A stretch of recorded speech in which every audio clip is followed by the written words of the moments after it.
That was Bill Chisholm reading a prepared statement about how big of a Celtics fan he is. Wild Bill Chisholm, they call him. If you're being introduced to the media, introducing yourself to the media. Yeah, I have many times.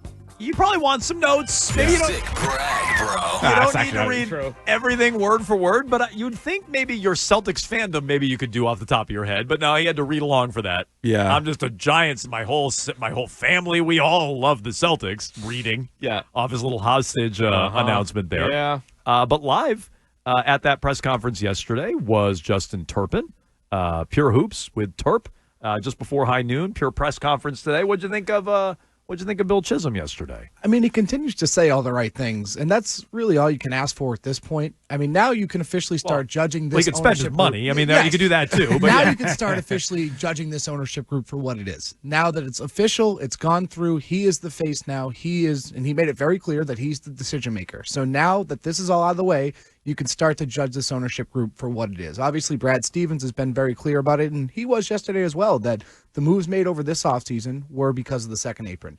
And now what happens? So they try to get into the luxury tax. How do they retool this team to where they want to be? Because the expectation is when Jason Tatum's back and fully healthy, this team is back and competing. So now you can start judging what he is in this ownership group for what it is. Yeah, what type of owner do you think he's going to be? Because here we've had all different kinds. We've had some that you never see or hear from. We've had some that literally the kid runs the team. We've had, Robert Kraft early on in his tenure. I think he spoke a little bit more. He's sort of elevated to a certain spot in the league now where he'll still do the occasional interview here and there, but you always see him in all the games. Where do you think Chisholm's going to come down and all that? Yeah, I think you're going to see him courtside a lot. He's going to be very present. He's going to be very on hand, and he made that clear yesterday. He's like, the best seat in the house. I'm excited to watching from there, and I hope for the most part, and he made it kind of seem this way, that he was going to let Brad Stevens drive the basketball decisions, and obviously he's going to be the one that signs off on things.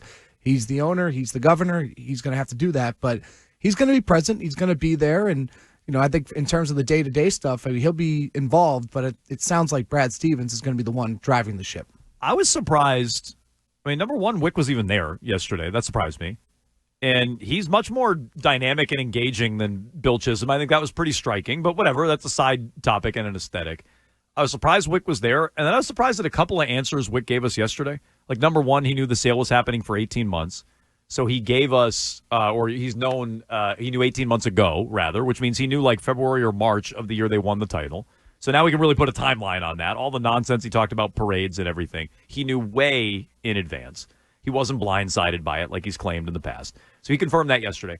The other thing I found interesting is when Bill Chisholm was getting kind of peppered right off the top about, well, there's a board, and do you actually have final say? He's like, well, it's me and Wick, and then final say comes down to me. And I'm like, is that for appearances? Is Wick still going to have a big say in what's going on? I mean, he said he was going to be here forever, and he's going to be still involved. And I'm fascinated by this whole dynamic that the old owner is staying on board and is going to have a pretty prominent role in the organization as an alternate governor. I mean, I just can't recall another situation that's been like that. And the whole dynamic's just fascinating to me. I asked Bill Chisholm about it, yesterday, about just the business side of it, and having a guy like Wick Rosepeck who's been doing it for 2 decades, and having him by your side, helping you walk through this, start getting your feet wet, and how to kind of handle it. And he said that Wick Rosepeck's kept him out of trouble. So I think that dynamic is fascinating, because I think right now it's important, but over time, does it wear old that the old owner's right there still very much involved? I would think, I don't know what you think. I'd imagine that was mostly for appearances yesterday and like stroking Wick's ego. Well, because it was like in Dallas. Like, I think the most surprised sell in the NBA, because there's been a bunch of them, is Mark Cuban. You're like, this is like part of his identity. And then he's like, well, I'm still going to be a part of it. And you're like, is he though? And you're like, all right, maybe he is. And then like Luka gets traded and he's like, I would never do that. And you're like, okay, so you don't really have much of a say.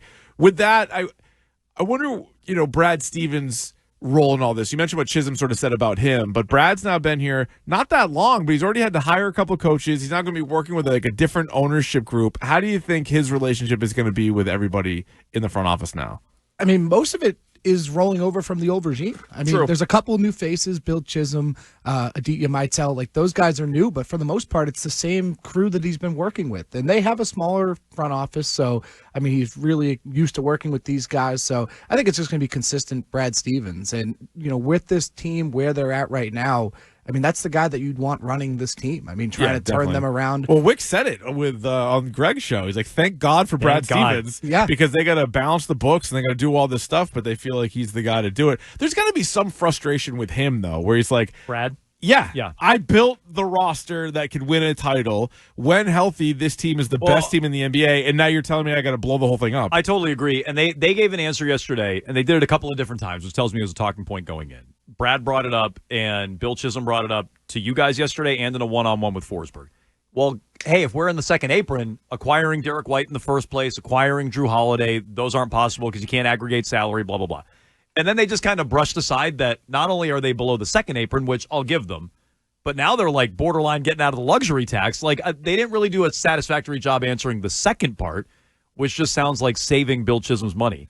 So, yeah, I didn't really buy it. I never really bought the second apron stuff because you could just have talented players. You didn't necessarily need a Derek White, Drew Holiday deal when those guys are already on the roster. Yeah, it's like $12 million over the salary luxury tax right now. So we'll see what they do with that, and they'll address that towards the deadline. I also thought it was interesting when they were discussing just the moves over the offseason that Wick Rosbeck butted in and was like, these were going to happen no matter what. Regardless of the sale, these were going to happen. And he's been pretty persistent with that. He said that on Greg's show, I think it was in March, right around the March Madness tournaments he was on. And he said, you can't live in the second apron right now. That's just the nature of the NBA. And obviously Jason Tatum's injury complicated things. And, the roster came up short last year. So you're going to run it back with a $500 million roster for a team that couldn't beat the Knicks in the second round. It's just kind of hard to justify, especially when your best player is not on the floor. So the second apron, but he might be on the floor. Well, for most of this year, he might be on the floor, and that was another interesting update from Brad Stevens yesterday, where he's on pace to make a full recovery, which it seems. And Jason Tatum did his media blitz earlier this week and made it pretty clear that he wants to play. That was the first time I was like, oh man, this might actually happen. I think the direction of the team really matters with that. Yeah, I mean, depending on where they're sitting, when he's trying to come back. But if you look at it, the 10 seed last year, I know that's a very low seed, and they're in the play, and they were 10 games under 500. 10 games under 500. Just Jaylen Brown and Derek White can right. get that. That team, they're not going to be that bad under 500. I kind of put them at 44 wins, somewhere around there, 45. Because the over-under is low. Yeah, lowest since 2014. Turp is saying take the over. I would take the over. I like it's the over. 40.5. Yeah. So, will they be 500 or better? And what do they keep saying about the Eastern Conference? It's wide bad. open. Yeah, it's wide open is right. I'll grab an alternate line. I'll juice that thing You're up a little bit. Juice it up a little bit? Maybe. If you look at their first couple weeks of the season, too, that number could dip a little bit. It's tough. It's a really hard opening schedule for them. I mean,